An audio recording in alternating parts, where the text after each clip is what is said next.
ব্রাহ্মণবাড়িয়ার কসবা থানা পুলিশের মাদক বিরোধী অভিযানে ৪৮ পিস ভারতীয় বিদেশি মদ উদ্ধার করেছে পুলিশ।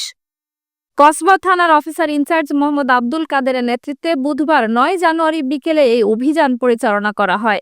পুলিশ সূত্রে জানা যায়, এসআই মোহাম্মদ ফারুক হোসেন, এএসআই মাসুদ সরকার ও সঙ্গীয় ফোর্স সহ মাদক বিরোধী অভিযান পরিচালনাকালে উপজেলার কায়েমপুর ইউনিয়নের উত্তর চকবস্তা গ্রামের মোতালেব মিয়ার বাড়ির পাশে খালের পাড়ের পাশ থেকে মাদক দ্রব্যগুলো উদ্ধার করে পুলিশ।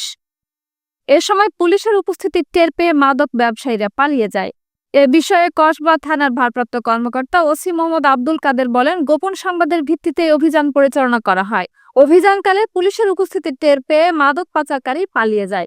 পলাতক মাদক পাচারকারীর বিরুদ্ধে মাদক দ্রব্য আইনে মামলা রুজু করা হয়েছে।